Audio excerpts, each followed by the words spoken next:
Olá pessoal, tudo bem? Meu nome é Euler, eu sou professor de Física e hoje eu vim aqui para fazer comentários com vocês a respeito de algumas técnicas que você pode utilizar para tentar aumentar a tua chance de acerto em algumas questões. Ou seja, técnicas que vão te garantir alguns pontinhos a mais no dia de uma prova.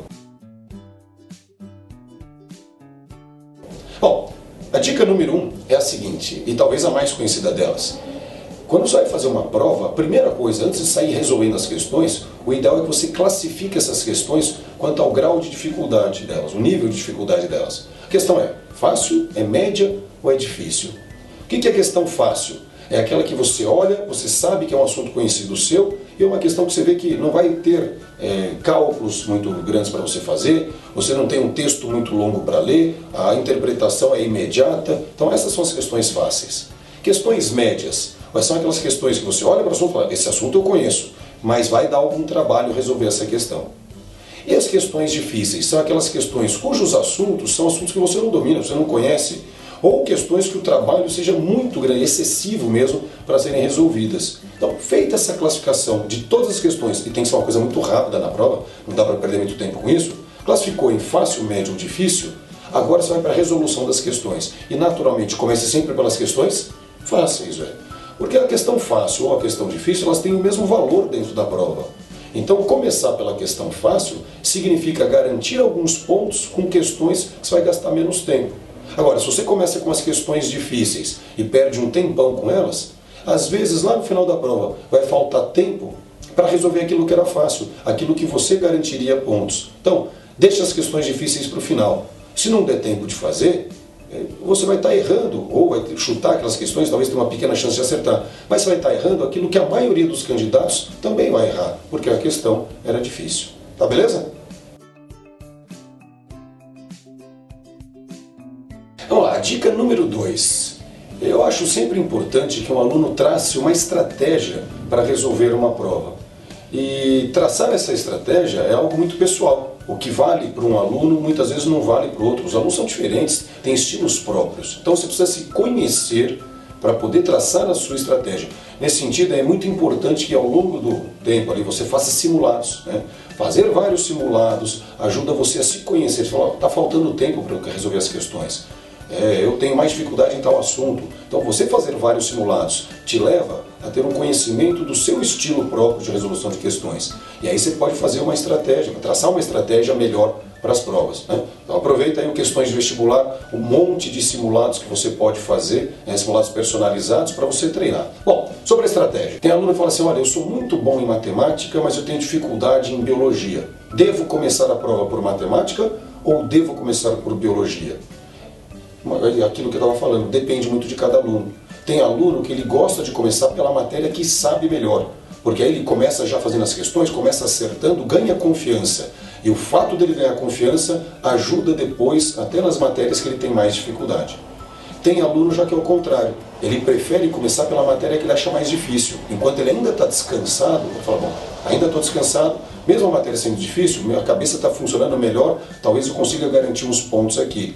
E aí deixa lá para o final aquilo que ele sabe bem. Mesmo estando cansado, ele sabe tão bem que ele consegue resolver as questões e acertar. Agora, isso varia de aluno para aluno. Você tem que se conhecer previamente e aí traçar a estratégia que melhor se adapta ao teu estilo. Mas é importante ter uma estratégia para que você não resolva a prova de uma maneira aleatória, tá bom? Essa é a dica número 3. Para questões normalmente de física ou química, você vai ter, obviamente, alguns cálculos para serem feitos ali na prova. Pois é, imagina, por exemplo, uma questão de física que ele fala que uma caloria corresponde a 4,18 joules. Será que realmente, na hora de fazer os cálculos, você precisa fazer com 4,18? Ou será que você não pode aproximar, de repente, para 4,2? Ou será que não pode aproximar que uma caloria aproximadamente ali 4 joules? Então, você tem que pensar nas questões que envolvem cálculo, se é possível fazer ou não algumas aproximações. Porque se for possível fazer aproximação, obviamente seus cálculos vão ficar muito mais simples, muito mais rápidos. Você ganha tempo, ganha agilidade ali na hora da prova. Então, uma dica que eu acho que é importante você pensar a respeito no dia da prova é isso. Será que eu consigo, será que eu posso fazer aproximações com os valores que foram apresentados? Será que essas aproximações vão impactar de forma importante meu resultado a ponto de, eu ia chegar numa alternativa e por causa da aproximação cheguei em outra resposta. Então tem que analisar questão por questão para ver se é possível ou não fazer aproximações. Se for possível, faça. Isso vai facilitar a tua prova.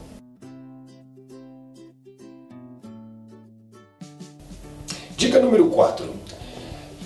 Quando você vai fazer uma questão e tem lá as alternativas A, B, C, D e E, qual dessas alternativas sempre tem mais chance de estar certa?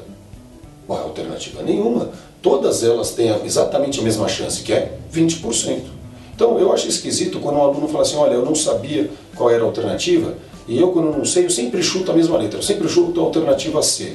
Você concorre com míseros 20% de chance de acertar. Agora, há alguma técnica, há alguma maneira de tentar aumentar essa chance de acerto? Olha, não é nada garantido que você vai aumentar, mas existem maneiras de tentar aumentar essa chance de acerto. Vou dar uma ideia. Imagine que a prova tenha lá 100 questões. Tá?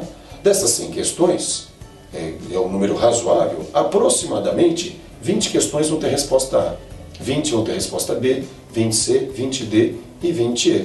Há uma tendência ao equilíbrio. Seria muito esquisito, não há um motivo lógico para isso. Seria muito estranho, por exemplo, que a alternativa A tivesse só 2 questões com essa resposta, enquanto a alternativa B tivesse 40 e poucas questões com esse resultado. Esse desequilíbrio é estranho. Né? Então, se há uma tendência natural a um certo equilíbrio, não precisa ser perfeitinho 20 de cada uma, não. Você pode ter 18 alternativas A, 22 da B, né? Mas se há uma tendência a um certo equilíbrio, caso no final da prova você tenha que chutar algumas questões, chute tentando estabelecer esse equilíbrio. Então, você já marcou 20 alternativas A, já marcou 20 Bs, marcou só 10 da alternativa C, marcou tantas, a 10 da alternativa C está fora desse equilíbrio. Então seria ideal que você de repente desse agora a prioridade a chutar algumas questões com a alternativa C. Restabelecendo esse equilíbrio, não garante que você vai acertar essas questões, mas talvez aumente um pouco a chance. Entre não tentar nada e tentar aumentar um pouco a minha chance, eu sempre tento aumentar, tá bom? Então tá, pessoal, olha só, essa é a dica número 5. Se você conseguir tentar imaginar o que passava pela cabeça do examinador no momento que ele elaborou a questão, se você conseguir entrar na mente do examinador, lógico que aumentam suas chances de resolver aquela questão, de acertar aquele exercício. Eu vou dar um exemplo aqui de um tipo de questão que dá para imaginar mais ou menos o que passava pela cabeça do examinador. Imagine que você pega uma questão de física e que ele queira calcular a velocidade de 2 corpos. E nas alternativas vão aparecer os valores dessas velocidades. Então imagina isso aqui, ó. Alternativa A, 10 metros por segundo, 20 metros por segundo. Na B, 10 e 15. Na C, 10 e 10. Na D, 12 e 15. E na E, 16 e 15. Vamos supor que a resposta para a velocidade do primeiro corpo, vamos supor que essa velocidade seja 12 metros por segundo. Aqui, ó, 12 metros por segundo. Se essa for a velocidade do primeiro, o aluno não precisa nem fazer o cálculo da velocidade do segundo, porque só tem uma alternativa que mostra o valor 12 metros por segundo. Ou seja, se essa aqui realmente fosse a resposta, a questão estaria muito mal feita pelo examinador, porque ele pede para você calcular 2 velocidades, mas você calculando apenas uma, você já consegue dar a resposta correta. Então, normalmente, o que é que passa pela cabeça do examinador numa questão desse tipo?